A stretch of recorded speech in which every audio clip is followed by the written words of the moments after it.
بسم اللہ الرحمن الرحیم الحمدللہ رب العالمین والصلاة والسلام علی اشرف الانبیاء والمرسلین نبینا محمد وعلی آلہ واصحابہ اجمعین ومن تبعہم احسان الی یوم الدین۔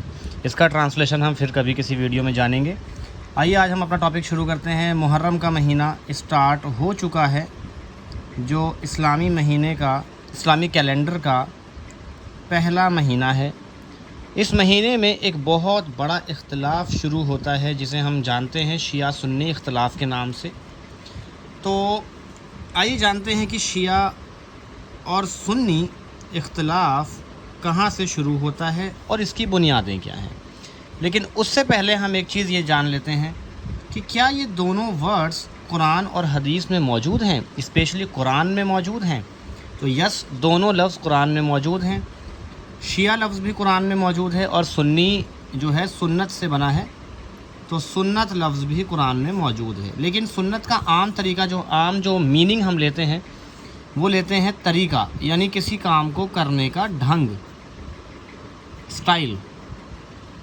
تو جو سٹائل پروفٹ صلی اللہ علیہ وسلم کا تھا اور جو طریقہ کسی کام کو کرنے کا تھا اسے ہم کہتے ہیں سنت۔ فار ایگزامپل، اگر ہم کہہ رہے ہیں کہ جب آپ جوتے پہنیں تو رائٹ جو آپ کا پیر ہے اس کو پہلے پہنے، رائٹ پیر میں پہلے پہنے، یہ کیا ہے؟ سنت۔ یعنی کیا ہے یہ اسٹائل ہے، کس کا؟ پروفٹ محمد صلی اللہ علیہ وسلم کا۔ تو شارٹ کٹ میں سنی کا مطلب ہوا سنت کو فالو کرنے والا، اور شیعہ کا مطلب ہوتا ہے عام طور پہ، دیکھیے میں بہت ٹیکنیکلٹی میں نہیں جا رہا ہوں، اس کا مطلب ہوتا ہے سمرتھک، یعنی کسی ایک چیز کا، کسی انسان کا یا کسی تھاٹ کا سمرتھک۔ تو یہاں پر جو شیعہ لفظ استعمال ہوا ہے قرآن میں، وہ کسی بھی طریقے سے آج کے دور میں جو شیعہ گروپ ہے، جو فرقہ ہے، اس کے لیے استعمال نہیں ہوا ہے۔ اب آپ کہیں گے ایسا کیسے؟ کئی شیعہ سے میری باتیں ہوئی ہیں، کئی شیعہ لوگوں سے میری ڈیبیٹس ہوئی ہیں، اس میں وہ بولتے ہیں کہ شیعہ لفظ تو قرآن میں موجود ہے۔ تو اس کا اگزامپل میں ایسے سمجھاتا ہوں آپ کو۔ قرآن میں حزب اللہ نام سے ایک گروپ کا ذکر ہے، حزب اللہ اور حزب الشیطان، یعنی اللہ کی پارٹی والے اور شیطان کی پارٹی والے۔ تو حزب کا مطلب ہوتا ہے الائز، پارٹی۔ تو ایسے ہی آج کے زمانے میں ایک کنٹری ہے لیبنان، لیبنان میں ایک گروپ ہے، اس کا نام ہے حزب اللہ، یا آپ سمجھ سکتے ہیں کہ ایک طریقے کی یہ پولیٹیکل پارٹی ہے یا ایک آرمڈ فورسز ہیں، ہتھیار بند گروپ ہیں جن کو لیبنان میں مطلب وجود ہے ان کا، اور ان کا نام ہے حزب اللہ۔ تو اگر کوئی حزب اللہ کا بندہ یا کوئی ان کا سمرتھک یا کوئی بھی انسان یہ کہے کہ قرآن میں جو حزب اللہ کا ذکر ہے یہ لیبنان والے گروپ کا ذکر ہے، تو ہم کہیں گے وہ انسان نہایت ہی بیوقوف اور لو آئی کیو ہے۔ اسے یہ نہیں پتہ کہ یہاں حزب اللہ یعنی اللہ کی پارٹی والے لوگ، یعنی وہ لوگ جو اللہ کے عبادت کرنے والے ہیں اور اللہ کے بندے ہیں، ان کا ذکر ہے، نہ کہ لیبنان کے کسی گروپ کا۔ ایسے ہی یہاں پر شیعہ لفظ بھی جو ہے وہ سمرتھک کے طور پہ استعمال ہوا ہے، نہ کہ حضرت علی کے نام پر اور اہل بیت کے نام پر ایک الگ گروپ بنانے والے شیعوں کے لیے۔ تو چلیے اس سے پہلے وقت برباد ہو، ہم آگے کی طرف بڑھتے ہیں اور جانتے ہیں کہ یہ اختلاف شروع کہاں سے ہوا۔ سب سے پہلے کیا ایسی بنیادیں تھیں جہاں سے یہ اختلاف سٹارٹ ہوا؟ تو ہمارے نبی صلی اللہ علیہ وسلم نے سن 632 میں، یہ میں جو سن بتا رہا ہوں یہ عیسوی کیلنڈر سے ہے، یعنی ابھی 2025 ہے، جب 632 یعنی 632 CE تھا، تب اللہ کے رسول صلی اللہ علیہ وسلم نے حج کیا، اور آپ صلی اللہ علیہ وسلم نے زندگی میں ایک ہی بار فرسٹ اینڈ لاسٹ حج کیا ہے۔ جب آپ حج میں تھے تو آپ نے خطبہ دیا، یعنی ایک اسپیچ دی، اور اس خطبے میں بہت ہی بڑی بڑی باتیں اللہ کے رسول صلی اللہ علیہ وسلم نے بتائیں، اور وہ بہت ہی بڑی جو ہے ہسٹری کی ایونٹ ہے، جس میں اللہ کے رسول نے وہ باتیں بیان کری جو آج UN کے چارٹر میں بھی مینشنڈ ہیں۔ ٹھیک ہے جی، پھر کیا ہوا؟ یہاں سے اختلاف کی کیا بات آ گئی؟ تو جب اللہ کے رسول اس خطبے کو دے کر کے اور حج کو ختم کر کے آگے بڑھتے ہیں تو ایک جگہ تھی جس کا نام تھا خم. اس خم پہ اللہ کے رسول صلی اللہ علیہ وسلم رکے اور آپ نے پھر ایک چھوٹا سا لوگوں کو خطبہ دیا, ایک چھوٹا سا سمبودھن کیا, انٹریکشن کیا. اور وہاں ہمارے نبی صلی اللہ علیہ وسلم نے حضرت علی جو ہمارے نبی کے ڈبل رشتہ دار ہیں, ایک تو ہیں چچیرے بھائی اور ایک رشتہ ہے ان کا داماد کا, یعنی ہمارے نبی صلی اللہ علیہ وسلم کے چاچا کے بیٹے بھی ہیں حضرت علی اور ہمارے نبی کے داماد بھی ہیں. کس کے پتی ہیں یہ؟ حضرت فاطمہ جو ہمارے نبی کی سب سے چہیتی اور چھوٹی بیٹی تھیں, تو یہ ان کے پتی ہیں الحمدللہ. تو ان کو اللہ کے رسول صلی اللہ علیہ وسلم نے ان کا ہاتھ اٹھایا, ان کو ہاتھ پکڑا اور کہا کہ جو مجھے مولا سمجھتا ہے وہ علی کو بھی مولا سمجھے, یا جو مجھے مولا مانتا ہے وہ علی بھی اس کا مولا ہے, یعنی میں جس کا مولا ہوں علی بھی اس کا مولا ہے. اب یہ جو ورڈ ہے مولا, اس کے ملٹیپل میننگس ہیں. اس کا مطلب ہوتا ہے لیڈر, اس کا مطلب ہوتا ہے مددگار, اس کا مطلب ہوتا ہے ولی یعنی دوست. تو اس طرح کے بھی اس کے ملٹیپل میننگ موجود ہیں. ہاں جی, تو اس کے اس طرح سے ملٹیپل میننگ موجود ہیں. تو جب مولا اللہ کے لیے استعمال ہوگا تو اس کے معنی الگ ہوں گے, اور کسی ہیومن کے لیے استعمال ہوگا تو اس کے معنی الگ ہوں گے.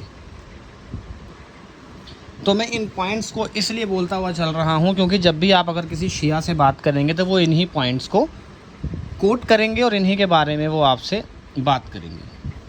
تو چلیے آگے بڑھتے ہیں. شیعہ سنی اختلاف میں آگے آتا ہے کہ جب اللہ کے رسول صلی اللہ علیہ وسلم نے بات بولی تب یہاں پر ابھی شیعہ کا کوئی وجود نہیں آیا ہے, کہیں پر بھی کوئی شیعہ ابھی موجود نہیں ہے, لیکن انہی ایونٹ سے اختلاف شروع ہوتا ہے. اب یہاں پر جو ولی اور مولا کی جو بات ہوئی, یہاں پر لوگوں نے کہا بعد میں, ابھی تو کسی نے کچھ بھی نہیں کہا, کہ یہاں پر یہ معنی لیڈر کے طور پہ استعمال ہوا ہے, اور کچھ لوگوں نے اس کا معنی یہ لیا کہ مددگار اور ساتھی. ٹھیک ہے, یہ لوگ شیعہ, یعنی یہ اوپینین شیعوں کا ہے اور یہ اوپینین سنیوں کا ہے. اب ہوتا کیا ہے کہ اسی سال یعنی ہجری میں تو کیلنڈر چینج ہو گیا, اگلا سال محرم آیا, عید یعنی یہ حج کا خطبہ عید کے ٹائم پہ ہوا, بقرہ عید کے ٹائم پر یعنی عید الاضحیٰ کے ٹائم پر, اور اس کے بعد اگلا سال محرم آیا, محرم کے بعد کچھ مہینے, 1-2 مہینے بعد ربیع الاول مہینہ آ گیا. اب اس مہینے میں اللہ کے نبی صلی اللہ علیہ وسلم کی جو ہے وفات ہو گئی اور آپ اس دنیا سے رخصت ہو گئے. تو جس دن ہمارے نبی صلی اللہ علیہ وسلم کی وفات ہوئی, یعنی آپ اس دنیا سے چلے گئے, تو اس دن ہوتا کیا ہے کہ حضرت علی اللہ کے رسول صلی اللہ علیہ وسلم کی تدفین, یعنی جو مٹی وغیرہ کا کام ہوتا ہے دفن کرنے کا, کفن دفن کا, اس میں لگ گئے, اور حضرت عائشہ وغیرہ جو ہیں وہ صدمے میں, اور تمام صحابہ جو ہیں وہ شدید صدمے میں ہو جاتے ہیں.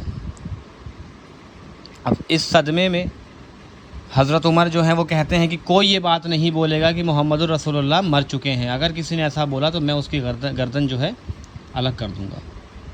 تو ہر صحابہ کا ریئیکشن جو ہے وہ الگ تھا. اس کو اگر ہم کوٹ کرنے بیٹھیں گے تو گھنٹوں اس میں لگ سکتے ہیں, لیکن یہاں پر غور کرنے والی بات ہے کہ حضرت علی جو ہیں یہ چلے گئے تدفین کا کام کرنے, یعنی کفن دفن کا انتظام کرنے, اور اس بیچ اب مسلمان جو ہیں وہ بنا لیڈر کے ہو گئے, کیونکہ اللہ کے رسول صلی اللہ علیہ وسلم اب ہمارے دنیا میں ہمارے پاس موجود نہیں ہے.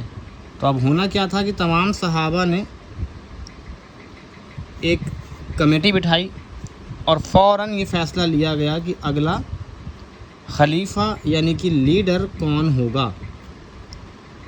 اور تمام جتنے صحابہ وہاں موجود تھے ان کی رضامندی سے یہ ڈیسائیڈ ہوا کہ حضرت ابو بکر جو ہیں وہ ہمارے خلیفہ بنیں گے, یعنی مسلمانوں کے لیڈر بنیں گے. اب یہ ابو بکر کون ہیں تو صحابہ، لیکن ان کی کوئی الگ سے کوئی تعریف، تو وہ یہ ہے کہ ابو بکر جو ہیں ہمارے نبی صلی اللہ علیہ وسلم کے دوست ہیں اور ساتھ ساتھ سسر بھی ہیں.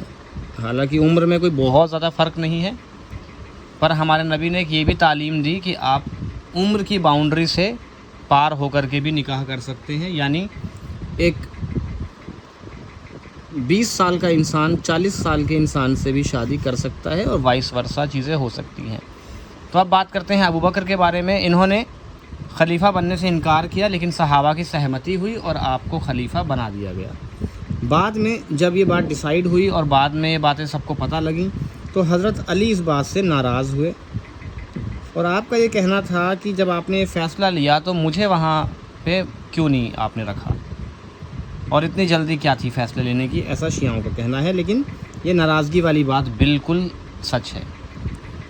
پھر لگ بھگ 6 مہینے بعد حضرت علی نے بیعت لے لی. کس کی؟ ابو بکر کی. اب یہ بیعت کیا ہوتا ہے؟ ایک بیعت ہوتا ہے اور ایک بیعت ہوتا ہے. اس کا مطلب ہوتا ہے گھر، اور اس کا مطلب ہوتا ہے پولیٹیکلی کسی کو سپورٹ کرنا. یعنی ہم ان کے ہاتھ پر بیعت کرتے ہیں، یعنی ہم ان کو اپنا لیڈر مانتے ہیں، یا ان کا جو بھی کال ہے، یعنی جو بھی یہ پروپیگیٹ کر رہے ہیں، پرچار کر رہے ہیں، ہم اس سے سہمت ہیں اور ہماری سہمتی ان کے ساتھ ہے. ٹھیک ہے جی. اب یہاں پر ہوتا کیا ہے کہ پہلے خلیفہ ابو بکر کے بعد عمر، پھر عثمان، اور اس کے بعد حضرت علی رضی اللہ عنہم اجمعین. ان تمام پر اللہ کی طرف سے سلامتی ہو اور اللہ ان سبھی سے راضی ہو. 4 خلیفہ ہمارے شروعات میں رہے. اصل جو فتنہ شروع ہوتا ہے وہ ہوتا ہے حضرت عثمان کے پیریڈ میں. ایک شخص تھا جس کا نام تھا عبداللہ ابن سبا. یہ ایک یہودی تھا اور اس نے لوگوں کو دکھانے کے لیے اسلام قبول کرا، اور اسلام جو ہے دور دور تک پھیل چکا تھا الگ الگ دیشوں میں، جیسے ایجپٹ ہے، ایران ہے اور افغانستان ہے. تو اس کا کام کیا تھا کہ یہ ان شہروں میں جاتا اور وہاں لوگوں کو اسلام کے بارے میں بتاتا، اور جب اس کو لوگ اچھا ماننے لگتے تو یہ لوگوں کے درمیان ایسی باتیں پھیلاتا جس سے ان خلیفاؤں کو غلط ثابت کیا جائے. اور اس نے پہلا جو فتنہ کھڑا کرا اس میں اس کا یہ کہنا تھا کہ حضرت عثمان جو ہیں یہ بنو امیہ سے ہیں. بنو امیہ، اب یہ کیا چیز ہے؟ آپ ابھی فی الحال یہ مان کر چلیں، ہم پوائنٹ ٹو پوائنٹ آگے بڑھیں گے، زیادہ جھول جھمیلا کریٹ نہیں کریں گے. بنو امیہ یہ ایک خاندان ہے، یعنی ایک قبیلہ ہے، ایک ٹرائب ہے. تو ابھی آپ فی الحال اتنا ہی مان کر چلیں، اس سے زیادہ نہیں. آگے ویڈیوز میں انشاءاللہ ہم اس کو کلیئر کریں گے.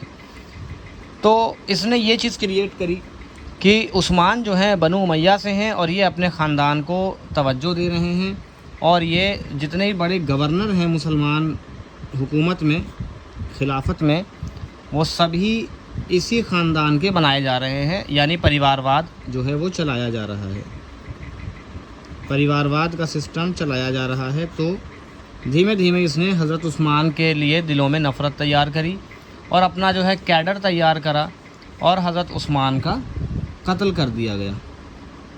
ایسا ماحول بنایا گیا. میں بہت ڈیٹیل میں نہیں جا رہا ہوں ورنہ ویڈیو جو ہے وہ 10 گھنٹے 12 گھنٹے کا ہو جائے گا، کیونکہ بات کرنے پہ آئیں تو بے حساب چیزیں بتانے کے لیے ہیں.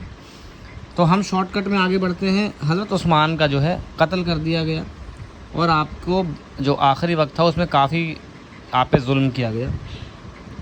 فجر کے ٹائم آپ کا انتقال ہوا، یعنی آپ کی شہادت ہوئی، اور حضرت عثمان کے بعد حضرت علی جو ہیں وہ خلیفہ بنے. اب یہی گروپ جو ہے دھیمے دھیمے حضرت علی کے بھی خلاف جانے لگا، اور اس میں سے ایک گروپ تو عبداللہ ابن سبا کے ہی راستے پہ رہا، اور ایک یہاں سے خارجی نام سے ایک الگ فرقہ وجود میں آیا جو اسلام کا سب سے پہلا فرقہ ہے، خارجی. انہوں نے سیدھا یہ کہہ دیا کہ حضرت علی بھی جو ہے وہ کافر ہیں. تو یہ بہت ہی ڈینجرس آئیڈیالوجی ہے. اس پر ہم پھر کبھی بات کریں گے، اور اس کے بارے میں اللہ کے رسول نے نام لے کر جو ہے اللہ کے رسول نے ان سے ہمیں وارن کیا ہے کہ ایسے لوگوں کا خروج یعنی کہ ظہور ہوگا، یعنی ایسے لوگ جو ہیں وہ ظاہر ہوں گے. اینی وے، اب جو یہ والا گروپ تھا یہ حضرت علی کے ارد گرد تھا. اب ہوتا کیا ہے کہ حضرت علی کو بھی شہید کیا جاتا ہے، اور حضرت علی کی شہادت کے بعد پھر سے یہ کوشچن کھڑا ہوتا ہے کہ خلیفہ کون بنے گا. تو یہاں پر حضرت علی کے جو بیٹے ہیں حسن رضی اللہ عنہ، ان کا نام آگے آتا ہے اور آپ کو خلیفہ بنا دیا جاتا ہے. آپ نبی صلی اللہ علیہ وسلم کی سب سے چھوٹی بیٹی فاطمہ اور ان کے پتی علی رضی اللہ عنہ کے بیٹے ہیں، بڑے بیٹے ہیں. آپ نے 6 مہینے خلافت سنبھالی. ٹھیک ہے. اللہ کے رسول صلی اللہ علیہ وسلم کی ایک حدیث ہے سنن ابن ماجہ میں. ہر ایک حدیث کا نمبر یہاں پر لکھ پانا وہ بہت مشکل ہے، بٹ اگر آپ کو کسی پرٹیکولر حدیث کا ریفرنس چاہیے تو آپ مجھے ڈائریکٹلی کامنٹ میں بتا سکتے ہیں، اور انشاءاللہ وہ میں آپ کو as per the time, as per the availability میں آپ کو وہ انشاءاللہ پرووائڈ کرا دوں گا. اب حضرت علی جو ہیں، یہ حضرت حسن جو ہیں، انہوں نے 6 مہینے خلافت سنبھالی.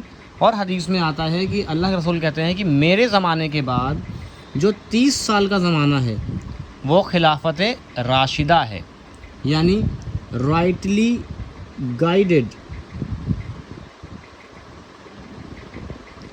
سسٹم ہے، رائٹلی گائیڈڈ خلیفہ ہیں، خلافت ہے. یعنی کہ یہ یہاں جو کام ہو رہا ہے 30 سالوں میں وہ آپ فالو کر سکتے ہیں. ان کے تمام کام جو ہیں اسلام کے مطابق ہیں، لیکن شیعہ ان باتوں کو نہیں مانتے. وہ ابھی یہاں یہ جو پوائنٹ ہے نا، یہاں سے نکلیں گے شیعہ ابھی آگے. تو ابھی ان کا وجود تو ہوا ہی نہیں ہے. یہ جو یہاں پر تحریک یا جو مشن چل رہا ہے، یہاں سے ان کی ابھی پیدائش ہوگی. اب 6 مہینے بعد ہوتا کیا ہے کہ ایک جگہ ہے ایران، ابھی بہت پاپولر ہے آج کل، یہ شیعہ کنٹری ہے، میجورٹی شیعوں کی ہے یہاں پر. صحابہ کے زمانے میں ایران جو ہے ایک بہت بڑی سپر پاور تھا. اس کو حضرت عمر نے اپنے پیروں تلے روندا اور اس پر اسلامی جھنڈا پھہرایا، جس سے یہ لوگ اسلام تو قبول کر لیے، لیکن اندر اندر بہت سارے لوگوں نے اسلام کے خلاف دشمنی نبھائی. اللہ کے رسول صلی اللہ علیہ وسلم کے ایک صحابی ہیں جن کا نام ہے معاویہ. یہاں سے ان کی کہانی شروع ہوتی ہے جو بہت آگے تک جائے گی، اور بہت لوگ جو ہیں اس کانفلکٹ کو جانتے ہوں گے. تو حضرت معاویہ رضی اللہ عنہ یہ بھی اللہ کے رسول کے صحابی ہیں، یہ غور کرنے والی بات ہے. یہ گورنر تھے کسی علاقے کے، میں علاقے کا غالباً نام بھول رہا ہوں، شاید وہ کوفہ تھا یا دمشق تھا، میں نام بھول رہا ہوں. Any way, I am a human, I can make mistake, but میں کوئی اسٹیٹمنٹ نہیں دے رہا ہوں کہ کوفہ ہی تھے. آئی ہوپ کہ کوفہ ہی ہوگا. اب حضرت معاویہ نے یہاں کے گورنر تھے. اب یہاں پر ہوتا کیا ہے کہ انہوں نے اپنی جو سسٹم ہے وہ گورن کر رہے تھے. حضرت حسین جو 6 مہینے خلافت کی، انہوں نے آ کر معاویہ رضی اللہ عنہ سے بیعت کر لی، یعنی ان کو اپنا سمرتھن دے دیا اور کہا کہ آپ یہ خلافت سنبھالیں، میں اس خلافت کو سنبھالنے کے لائق نہیں ہوں، آپ اس خلافت کو سنبھالیں. اگر آپ یہ جو معاویہ ہیں ان کا جو خاندان ہے یہ بھی وہی خاندان ہے جس کی ہم نے ابھی تھوڑی دیر پہلے یہاں بنو امیہ نام سے بات کی تھی. یہ بھی اسی خاندان سے ہیں، اور یہ عرب کا ایک بہت ہی بڑا خاندان تھا بائی نمبر. اب ہوتا کیا ہے کہ یہ بنو امیہ سے تھے. بنو امیہ دور جہالت جو تھا رسول اللہ صلی اللہ علیہ وسلم کے آنے سے پہلے، یہ لوگ پالیٹکس میں ماہر تھے، یعنی انہیں راج پاٹ سنبھالنا، گورننس سنبھالنا ان کو آتا تھا. دیور نالجبل پرسن. ان کا خاندان، ان کا خون جو ہے وہ شروع سے ان سب چیزوں میں آگے تھا. اب ہوتا کیا ہے کہ حضرت معاویہ کی خلافت تو اس کو ہم نہیں کہتے ہیں، اس کو بادشاہت کہا جاتا ہے. ان کی بادشاہت شروع ہوتی ہے اور یہاں سے اختلاف شروع ہوتے ہیں. تو یہاں ہم ختم کرتے ہیں کیونکہ یہ ویڈیو کافی لمبا ہو جائے گا. انشاءاللہ اس سے آگے ہم نیکسٹ ویڈیو میں پارٹ 2 میں بات کریں گے اور جانیں گے کہ آگے شیعہ ظاہر کیسے ہوئے. اب یہاں سے ہوگا کیا کہ معاویہ کے خلاف کیڈر کھڑا ہوگا جو کہ انہیں خلیفہ ماننے سے منع کرے گا، انہیں بادشاہ ماننے سے منع کرے گا، اور یہاں سے جو ودروہ ہیں وہ شروع ہوں گے.